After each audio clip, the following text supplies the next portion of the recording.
Hello and welcome back to another day in the arena. It's me, it's CGB, and today in the arena we are playing a Rakdos little-ish MARDU, tiniest bit of MARDU sacrifice deck. And while you absorb and let that deck list really sink in, I just want to give another reminder.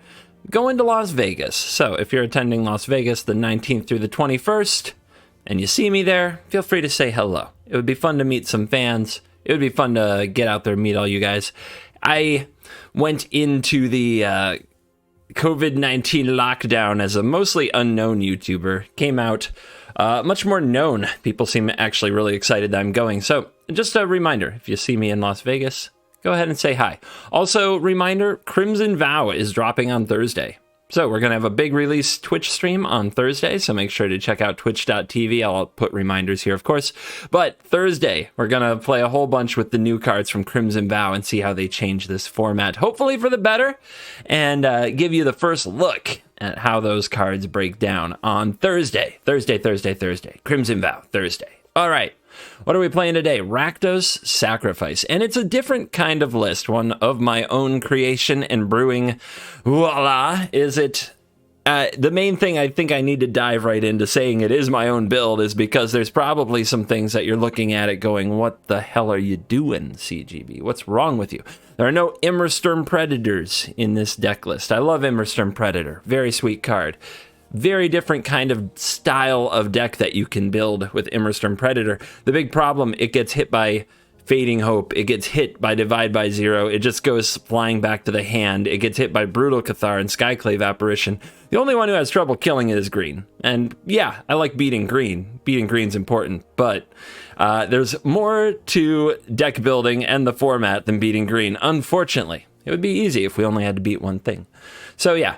No Innistrad Predators, no Showdown of the Scalds either, as well as, several other things that you might have seen in Sacrifice decks, like the Showdown Goldspan Dragon Orcus, Prince of the Undying or something.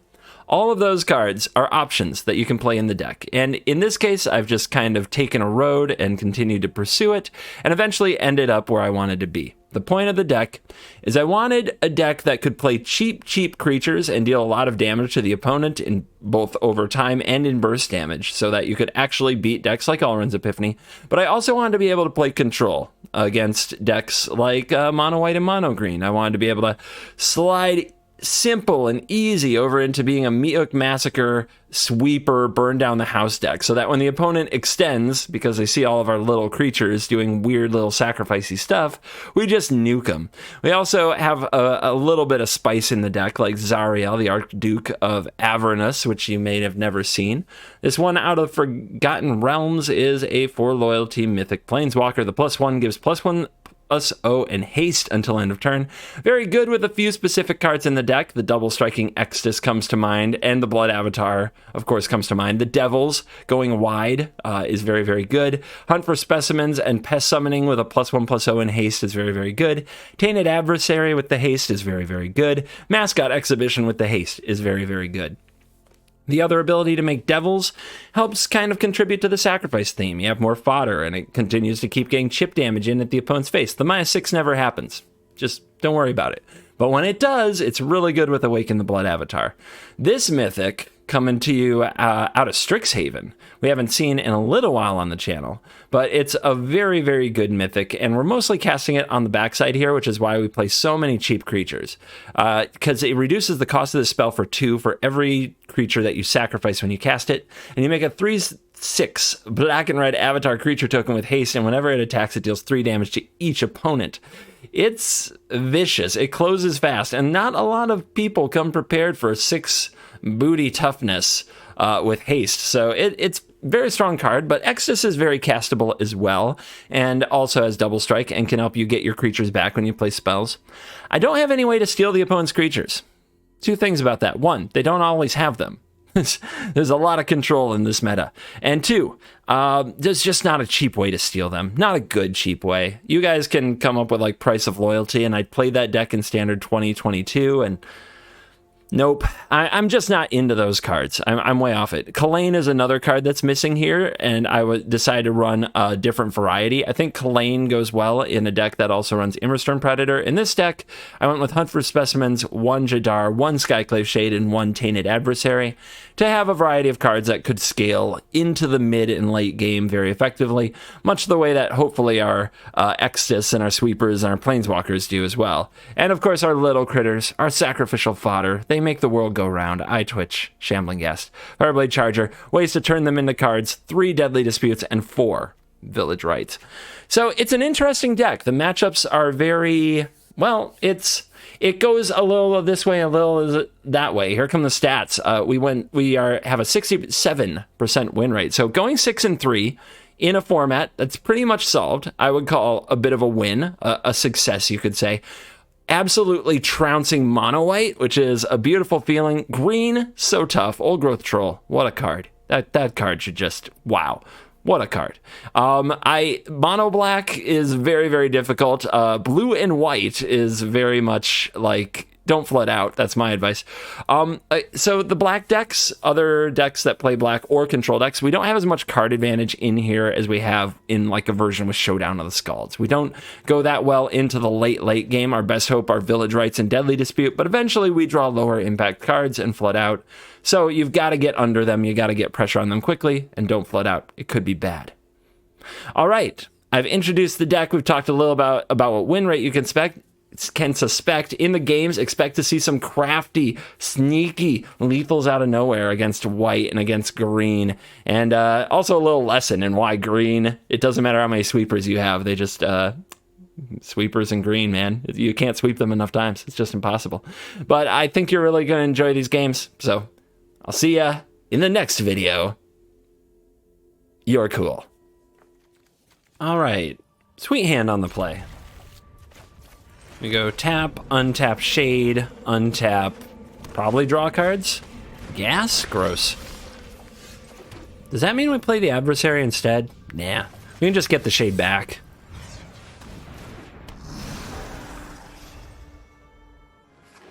It would be awesome if they attack. What? What? What you doing over there? What you got? My turn. I attack you for 3. Is this where they like do the Deadly Dispute trick? I mean, this way they're down a treasure.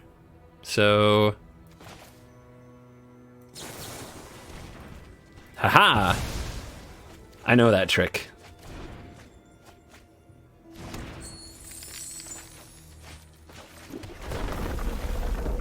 Woo!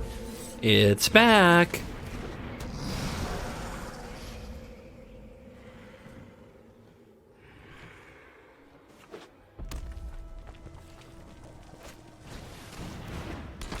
Kalain, kind of scary. Gonna need plenty of mana to meat hook those Innistrad Predators. Also gotta try not to get our Shade hit by that Predator.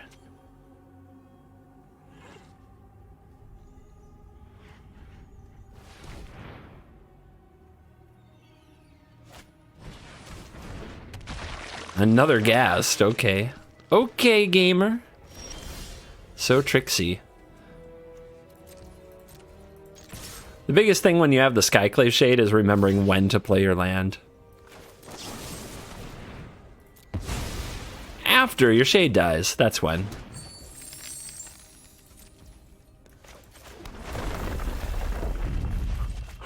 I can do this all day. This is the control side of the deck coming out. I'm a little nervous. The meat hook isn't enough to kill the Predator. If they play a Predator here. But we've got the Blood Avatar, so maybe we can hook the other creatures and then make them sacrifice it. Probably not, though. They can play around that really well.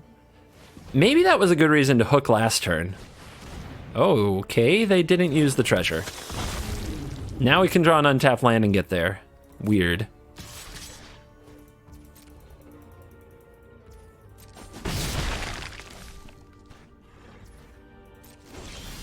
Untapped land. If we attack and the opponent blocks, they can eat a card from our graveyard, sacrifice one of their creatures. But maybe they won't do that. Maybe they'll take 3.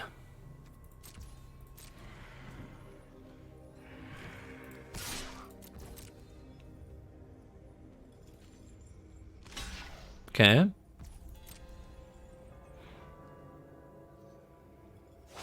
So if they sack now and tap it now, they can't exile the Shade. Okay. Uh-huh.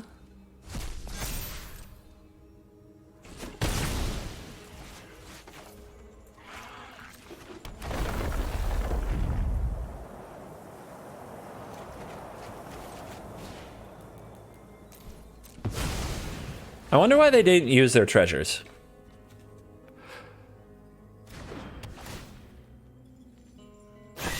Just so you guys know, we did have to do it for 4 there. We couldn't do it for 1 and still kill the Predator.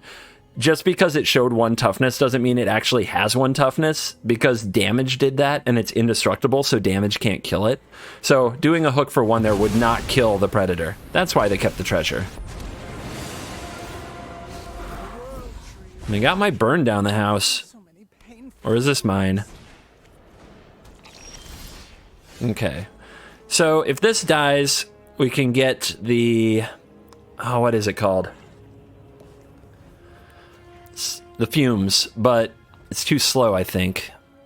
I don't know if I'll have another creature. I guess I could draw into it. How about you? 3 damage to an opponent. Sacrifice a creature, not a planeswalker. Alright, so I think we've got to do this. Into this. And we've got to draw fumes and have the mana still, or draw another creature. A creature that's red too. Man, I'm gonna get punished for playing this on black, aren't I?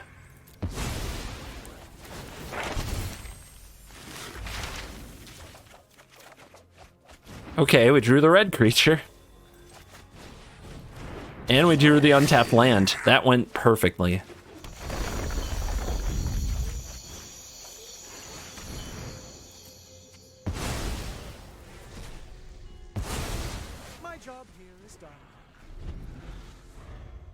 Man, did we get out of a nasty spot.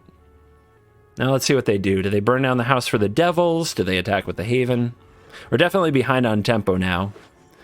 We have to play a good control game to get back in it. Predator. Twitch. Ugh. We have another hook, but then we can't hook the devils.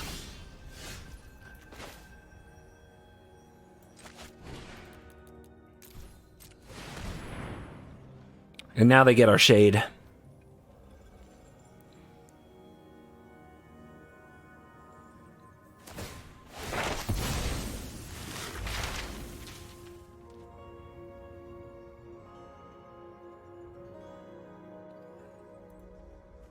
They take a breach, but they don't have a treasure yet.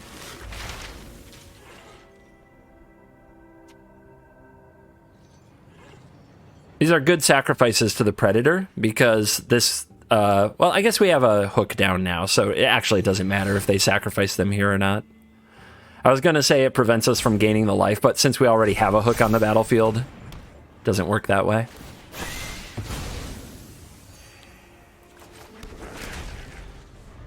All right, we've got our Hive.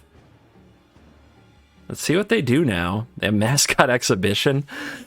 We have a lot of sweepers in our deck, but they stole 1, and we've already used 2. This could get ugly. This returns a creature? Yep. I mean, if they're going in for Haven, though, I'm pretty happy, to be honest. Means that they respect another sweeper. We got 2 mana up. So I think what I want to do is play Hive and get rid of Predator and try to get rid of these before they find blood on the snow. Could also play Adversary and make a ton of zombies, which we could try to trade off with, because that's a ton of damage represented by the hook. Yeah, we can play a lot of creatures, and then the opponent probably burns down the house. Yeah, that's not good. So is my play to power up a land? I think so.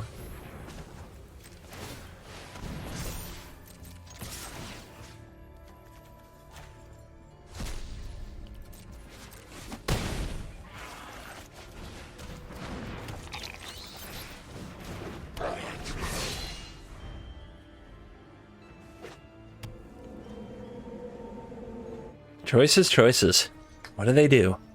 They want the treasure from the gas so they can containment breach the hook, because otherwise it's going to be hard for them to win a race. So maybe you burn down the house to kill the ghast and containment breach the hook, and then the next turn you can cast your Go Wide Mascot Exhibition? So it depends what this is. We saw them look at their graveyard, so Blood on the Snow? Yep, it is Blood on the Snow. One of the better draws their deck could produce. But if they don't have another creature, if they don't find another creature, we can make them sacrifice it to the Blood Avatar. We could also Fumes it. It's not great. I think we take the Summoning. Okay, land off the top. It's 8 mana. We can full price this baby. So be it. Now is the best time.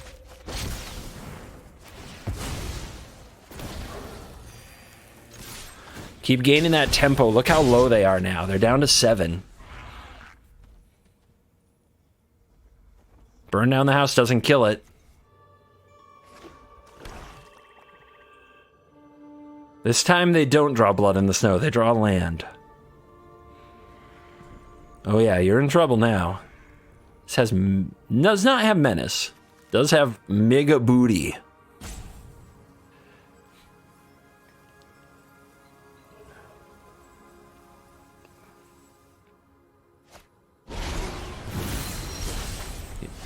Burn down the frickin' house.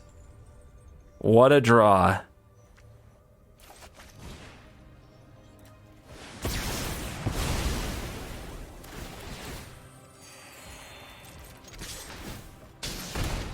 And they didn't kill the hook. They were 1 mana short of using the containment breach. Yeah, baby.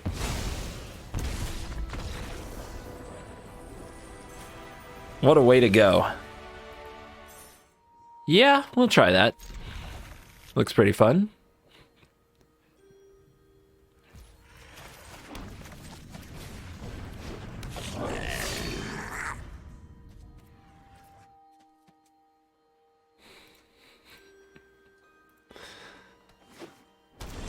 I don't know why. Like, I don't know if you can tell. It freezes up now when I try to select my emotes. Like, they have really messed up the emotes on this thing. I might just turn them off because I can't even emote now in a reasonable amount of time.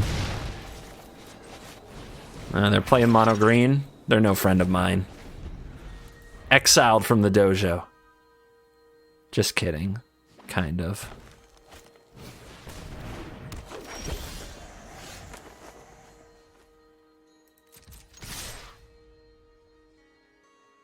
You got the guts? Okay.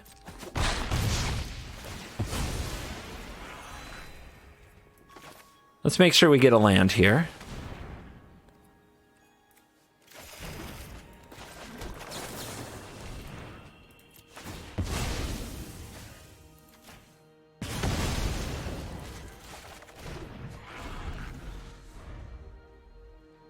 What a little chatty Cathy we got here.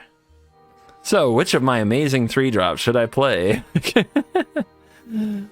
Yeah, these meat hooks need a lot of help. We need another creature pretty bad. Alright, the choice is the Werewolf Pack Leader. That is a bad draw. Man, I can't believe we didn't draw any more creatures. Alright, if this dies... And it might not. Actually, Blizzard Brawl isn't a good option for the opponent right now, is it? They don't have enough snow permanents.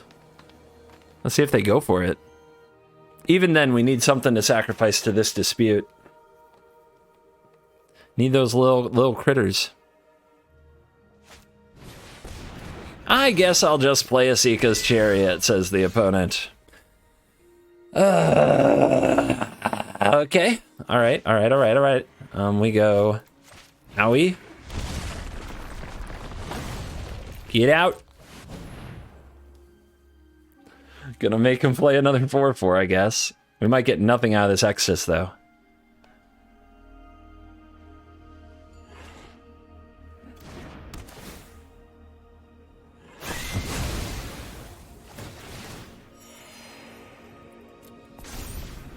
Still threatening to block a chariot.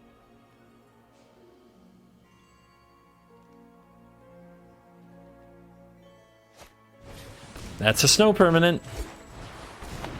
That's not, but they have 3 now. They want a power-up trade. I think we let them have another 2/2, but we could just, like, block and then hook.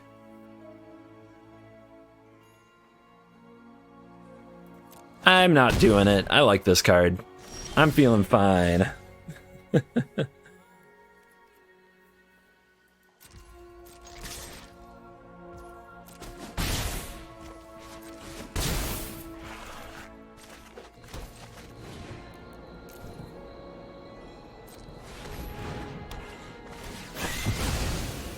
Out of there again.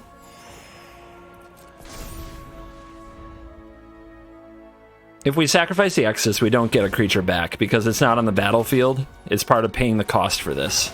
So we don't want to do that. Oh my god, make it stop. Make it frickin' stop, bro. Just give me any spell that doesn't require me to sacrifice this, or any little creature. Any of them. One time.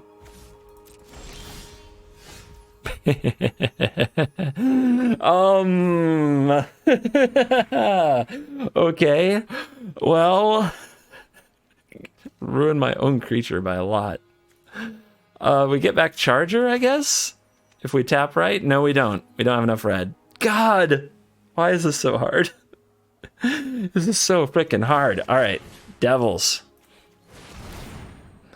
Charger, come back to me. Do we race? We're at 18. They aren't at very much. 1, 2, 3, 4, 5, 6, 7. They drop to 7. Or we trade one of these devils for one of their 2/2s. And then the opponent untaps and attacks us for 1 billion. This is a key decision. But we also have this next turn. Aggro! We go aggro. I hate aggro, but we're doing it. We're doing it, guys. There's so many things we should be able to do well, like play the backside here on Awaken the Blood Avatar. We've got Meat Hook Massacre, so they're taking an extra point for every one of our creatures that dies. Like, we can do this.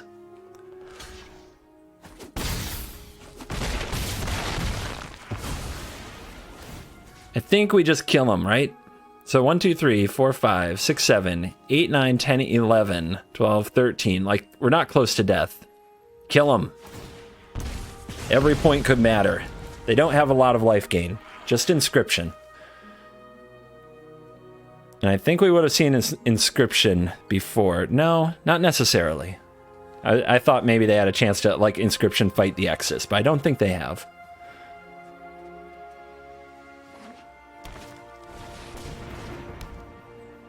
Oh. No? Right? Not good enough? Not good enough. Wow. Down to 4. Down to 4.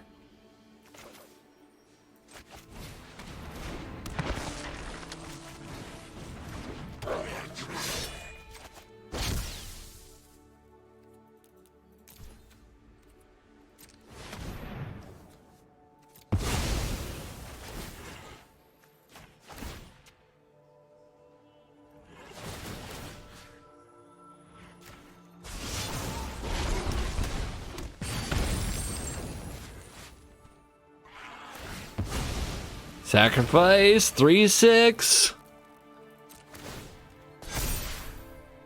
Ladies and gentlemen, we got him.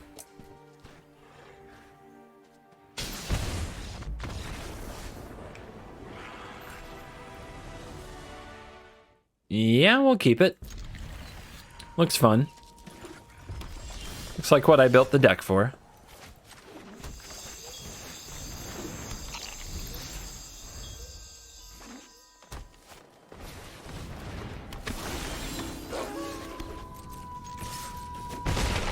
Yeah, that's right. I'm going aggro. Don't ask me not to, because we need to play this on our turn or it flips the Liberator. All right, we need something we can cast next turn. I think that the Pest Summoning is perfectly acceptable. We're gonna have to discard? Son of a... Okay, we'll play you. I'd wanted to keep that treasure. I guess this looks pretty good against the Liberator. Stormseeker.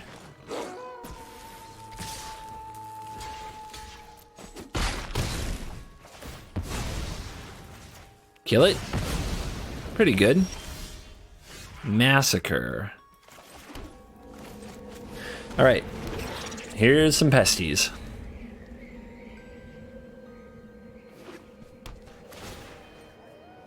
Let's keep our creatures around so that we can cast Extus. Although maybe playing the 2/4 is good here, but we definitely would either have to double spell to flip this or kill it, so.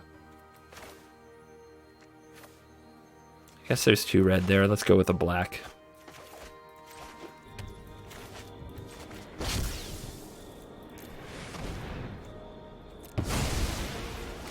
We do have to worry that it's still nighttime, but we have burned down the house. It might be able to clean up the opponent's toys.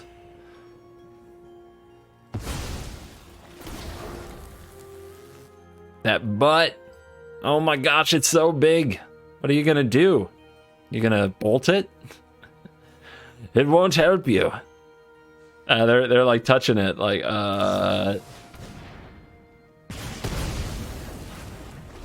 My God.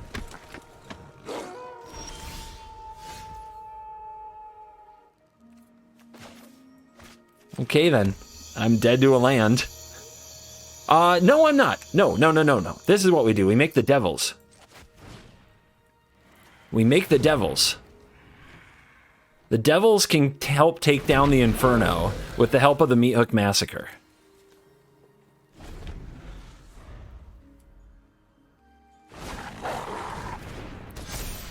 Brutal. So right now Meat Hook is for 4, so I would need 2 devils. So I could block and kill this, right? I could block, boink, boink. I'm taking it. We gotta figure out a way to flip this day-night thing, though. It's kind of, it's intense.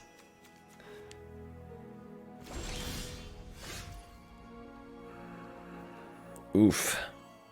Okay. Well, we can sacrifice 2 devils. If we pitch 2 devils... No, we've got to wait for the Inferno. But they're going to draw next turn. Oh, God. Oh, God, oh, God, oh, God. I think the best play is to give up a devil and try to draw into stuff that does not suck. Deadly Dispute, actually, what happens this turn? Okay, this turn, we play a land. We go to 6. We play Deadly Dispute. We go 7. Next turn, we go to 8. We can hook this if they draw land for 6 now. We don't need the devils to do it. The devil made me do it, Mom. All right. In that case, we're going to use Deadly Dispute and Village Rites to hurt this thing. We're going to start with at least 1, the Deadly Dispute. So let's send in 1 devil and see if the opponent will block it. No, they will not. Okay, makes sense. Makes sense. I wouldn't want to either. All right, let's give this up. Let's deal 1 damage. If we draw 1 more damage, we're going to be really happy we dealt it here. We could also still hook this, depending if we draw another hook. Let's see, if we hook here, that's 1, 2, 1, 2. This dies. Let's put a damage here. We're going to be really happy if we draw 1 more point of damage. Opponent has some kind of instant. We did draw another hook. Okay. So we hook for 2. Kills this. This goes down to a 3. And then this is 2, and then this is 1.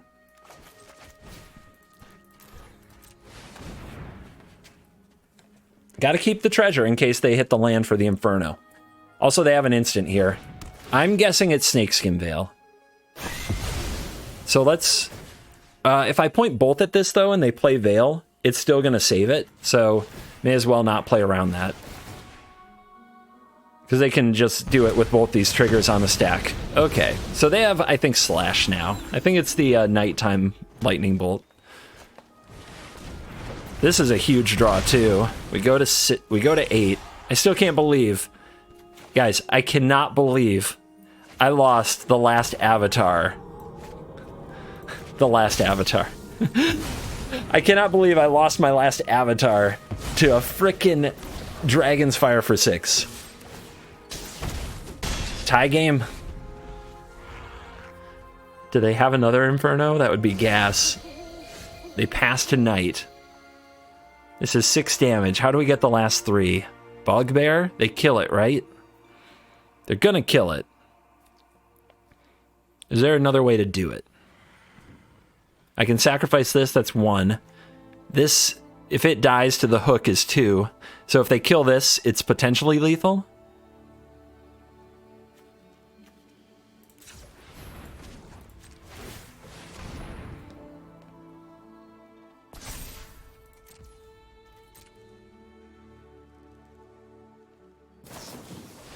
So we could sacrifice in response, but I'm probably sacrificing the Ghast. And then I need to draw like one more way, right? One more way.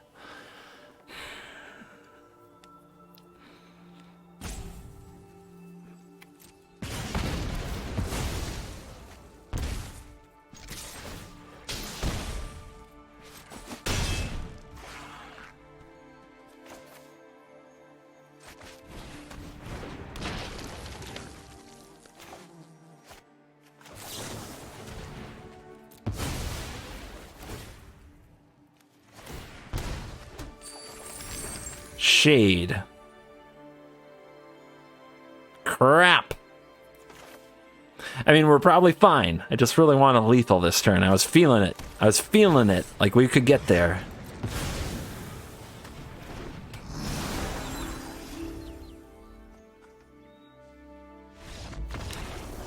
Whew. I can't believe that freaking Inferno. Who does that? All right, winning in for Diamond 1. Again, the frickin' this spot I can't stop dirtling between. Diamond 2 with about 2 or 3, with like 3 or 4 ticks, and Diamond 1. I just can't get out of it, man. It's purgatory. Every deck I build, it's like it can't get past that hurdle. But this hand might be the one.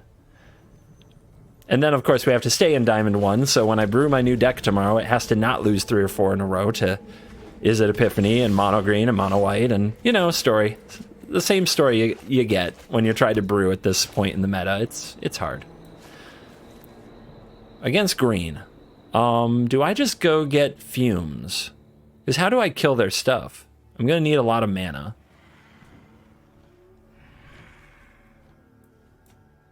Yeah, this is... like, we're already up against it with green. Like, you're just always on the edge. I could get the Pests to try to block, but I feel like it's Fumes for the Troll, but we don't have that many creatures, and nothing we want to exile. I'm going to get the Pests. It's a tough call, man. It's a tough call.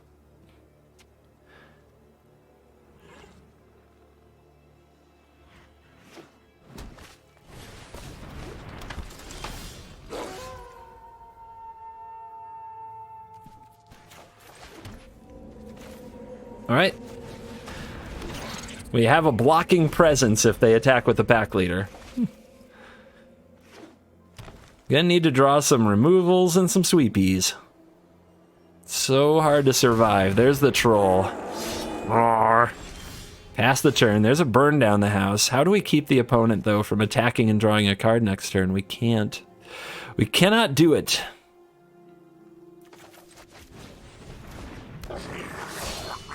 You just get... It's so much value, guys. It's so unfair. It's so unfair.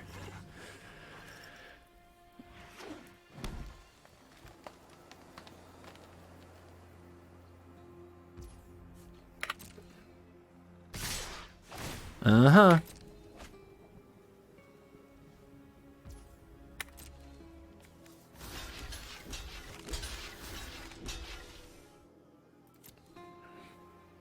Die, you card drawer. So unfair.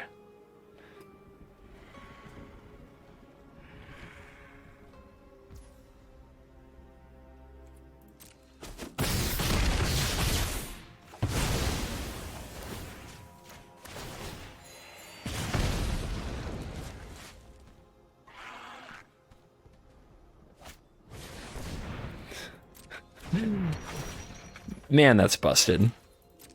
It's a normal thing they do. I'm not saying it isn't. I'm just pointing out that is freaking disgusting. It is so good. It is unbeatable good.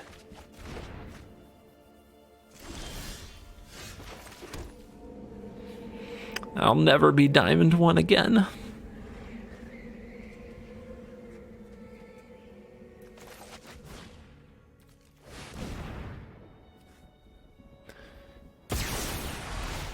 Now I just try to sweep them every turn, but look, they still have 5 cards. Like, they've probably got 4 more creatures and a good fight spell here. So how do we, like, there's just no amount of sweeping that gets you out of it. I guess there is. Like, we could draw, like, 4 sweepers in a row. But I'm just gonna tell you, that's unlikely. At least they don't have a token. All we do is take 4 after our sweeper. Okay.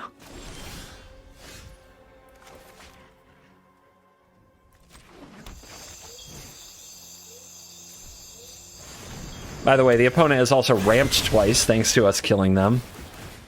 So they get to play all their stuff, and they'll make 2 more trolls soon. So what do we gotta do? We gotta keep hitting, like, card draw and sacrifice, and... well, trample's not gonna help. We can't chump block. Oh, it's so dirty. It's so dirty.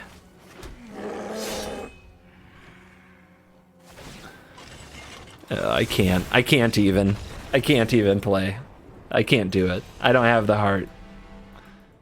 Well, that's a lot of the 1-drops in the Extus, and that's a lot of what we built the deck to do, so let's roll.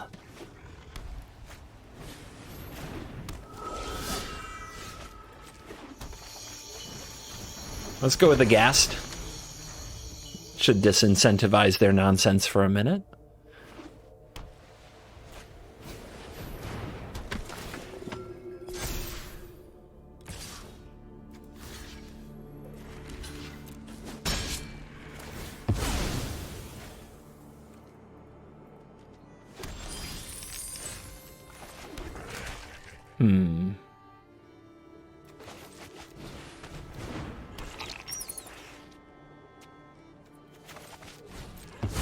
I think we just get this down. I think so. It kind of sucks to have to play the Hive there. I mean, we didn't have to. I guess we could have played all of our 1-drops and been a little better off.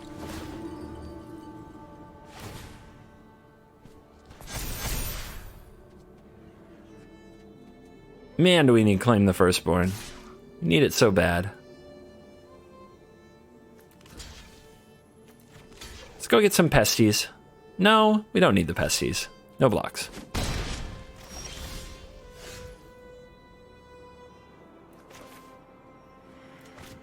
Do we want to leave the option of playing this as a 2/4 and trying to grind them out with it? It's not like they have Brutal Cathar. I don't know.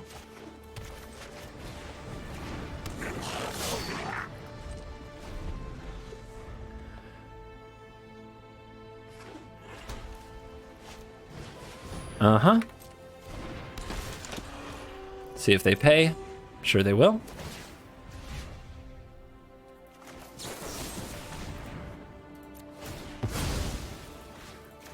Kill it.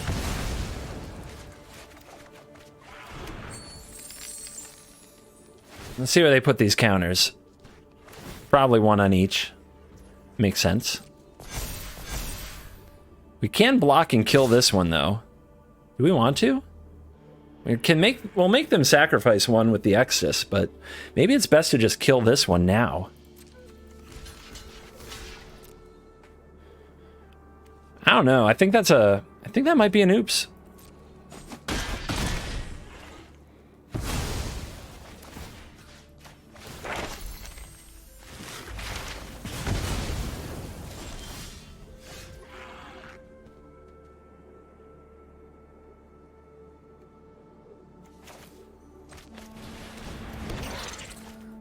Yeah, I still might play this on the double strike side and try to grind, because next turn we can play it and use a Village Rites and get something back.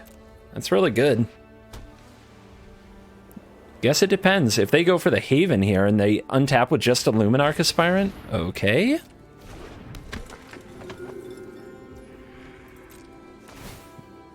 Pirate Tribal. Yeah, put those counters on your 1/1. In responses. Look at you not playing around it. Look at yourself.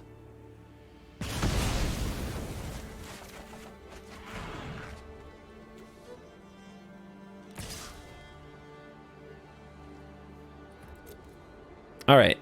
I think we Avatar and make them sacrifice it. I think that's the play. Oh, now we can Fumes them, though. Fumes is good.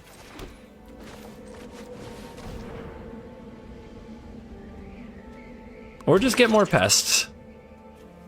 More bodies to block the... Faceless Haven? Yeah, let's do this.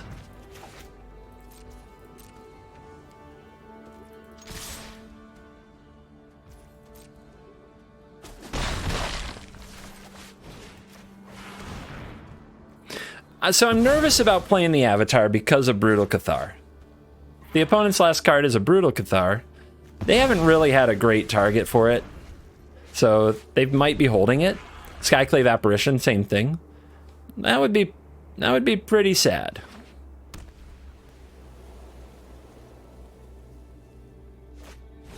Oh, Adeline. Okay. Well, what we got here?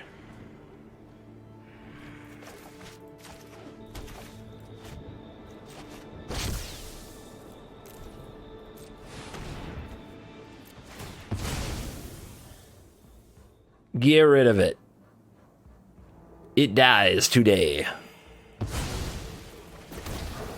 All right, so this is an attack for 7, and then an attack for 1, 2, 3, 7 again. It's 1 short of lethal, right? So we have to draw a lethal point of damage. As opposed to holding back to block a Haven. I think we go for it. This deck finds a way of finding a point of damage. Also, if we block with the pest, we take away the draw of another Avatar.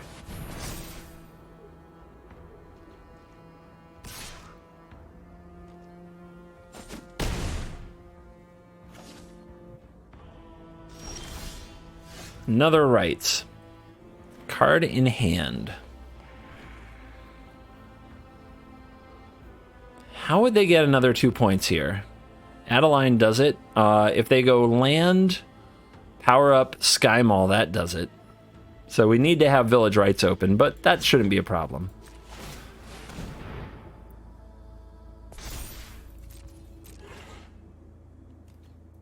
One, two, three, 4, 5, 6, 7, 8, 9, 10. 1 short. So let's hold back the pest this time.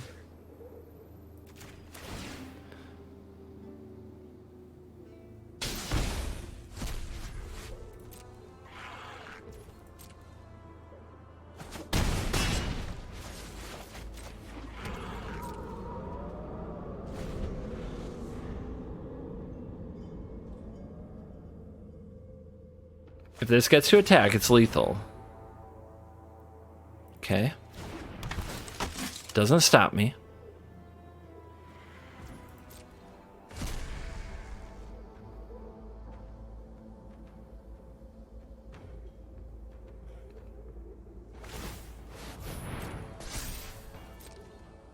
Should be game.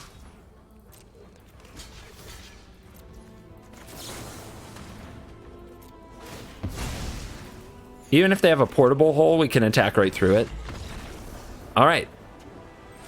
Did it. Diamond 1 winning in again. I feel like I'm at this point in every video these days. No black mana. No black mana. God, it's a good hand too. Not good enough. You know when you keep a hand like that, your opponent's like, I'm a control deck. And you're like, okay, well, I lose. We'll just put away the most expensive card. Maybe it was supposed to be this, because it's a card that requires synergy, but it also can just be a turn 4 or turn 3 play. And sometimes in a matchup like this, you need stuff like that. Plus, you can give it double strike and haste. Well, it has double strike, but you can give it haste.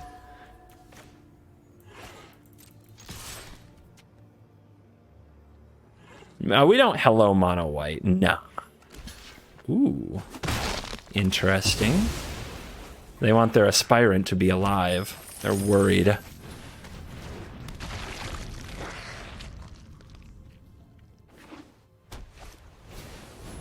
Told ya. Okay. Here we go. I mean, though, if we play it from here, I guess this could die and I get a treasure, right? So that's probably what's going to happen. So I'm still going to have the treasure for the Exodus. Although I don't know if we're going to play... We're probably going to play Awaken the Blood Avatar if we do this. All right. Don't have Skyclave Apparition. That card's been out of favor. Just don't have it.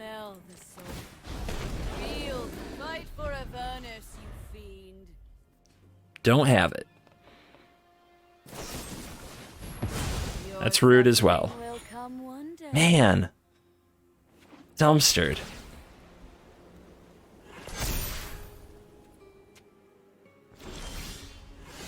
The rights. The rights. All right, so next turn we can Exodus. Let's play this. Don't think we need to hit land drop so desperately that we have to crack this now, but if we do, we still have uprights. Oh wait, this says I can play this now. Yeah, 3 creatures, right? 3 creatures? Okay. I always forget and think it's 4. It's 3. 3 lets you cast it for 2 mana. Yeah.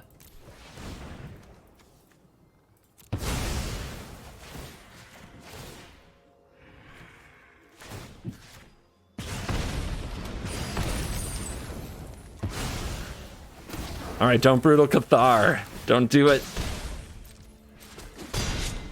It's definitely a big tempo swing, though, even if they deal with it. Add a line, okay.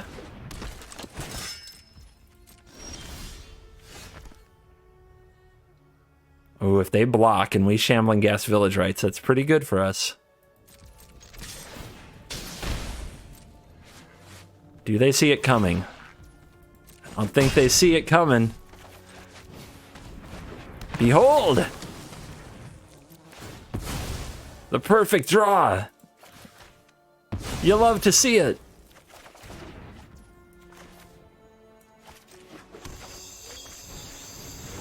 Let's go, guys. Over the finish line. We can do this. We can do this. We had a very explosive start. Our opponent probably still has a lot of creatures to put in the way, but they clearly don't have removal right now. I wish I could have killed that before it becomes a 4-2. That lifelink, it's strong. Ooh. Oh, man.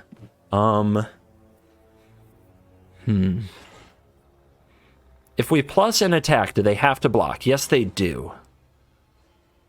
And if they block the charger, they still take 2. They can power up Haven, though, and kill this.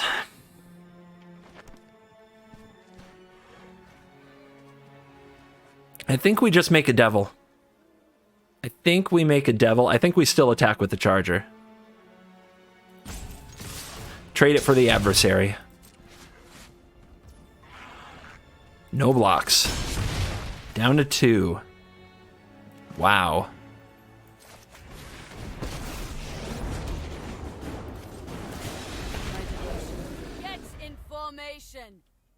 Let's go, Duke.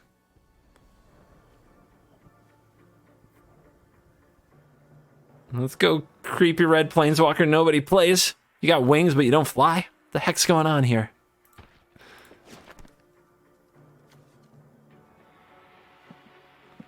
And some D&D nerds are going to tell me, it does fly. I know everything about Zariel. Zariel, I stand Zariel all day.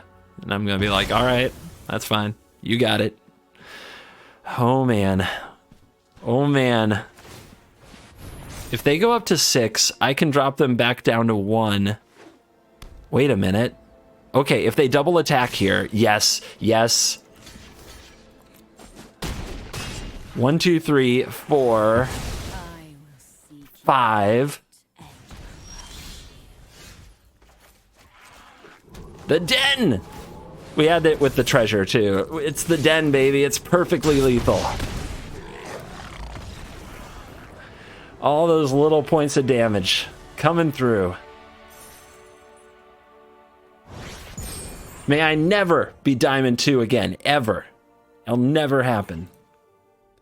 And we are back for the post-games wrap, or the post-games rant, as it might be rebranded to, because you thought it was gone, you thought it was over, but here we are. So, yeah, the outros I'm actually getting, at least for now, I don't know if it'll always be this way, things change and all, but I'm getting a little cathartic release from talking about things bigger than exactly this deck in the games that we played. So let me talk about late season brewing, because at the time I'm recording this outro, there's only a few days left before we get, hopefully, a very different format and an injection of new cards from Crimson Vow that makes everything fresh again. And then it'll be wee for a little while as we all try the new cards. Then the best decks will get found out or revealed in a tournament, such as the Kaldheim Championship, which I think is December 11th this year. And then everybody will play those decks. It's tough. Because when you think about it, the brewers, the people who like creating their own decks, have probably either found out the very best version of the decks that they play because they've been playing that deck for a few weeks now, or the net deckers see that the world champs are playing this particular list and they borrow that list. And that list was, of course, developed by the best Magic players in the world for high-stakes tournaments, so of course they're pretty good at ladder most of the time. And what you have to remember when you're trying to build a new deck from scratch is that you're probably playing against perfect decks. Absolutely perfect. You have to assume that your opponents will have almost the perfect deck on every single queue up if you're playing ladder and fighting for Mythic. And that's extremely challenging when you're saying, I'm going to try a whole new strategy or a whole new brew. It's extremely discouraging to some people. For me, it's a challenge that I keep getting up and battling every day when I try to find new decks, but it is a reason you see more net decking and tuning in the late stages of the format. Most people don't have to brew a new deck every day. They do it when they feel it, or they think they have a great idea. When you force yourself to do it too much, it is a soul-sucking experience to take a very unfleshed out idea and go up against literally perfect deck lists. And I'm not saying that net decking is a problem, or the problem. It's a natural part of the game, but even if people weren't net decking, by now they would have tuned the decks they've been working on for a very long time. They would be close to what they consider their perfect list. So you're still battling uphill when you're creating from scratch. So the key is, for me at least, to do more deck tuning late in a season. You know, take the decks that you like the most and tune them here and there for what people are playing. To net deck more. Other people that have really crafted and worked on their babies and gotten them to the perfect spot. When you see that, go ahead and play it.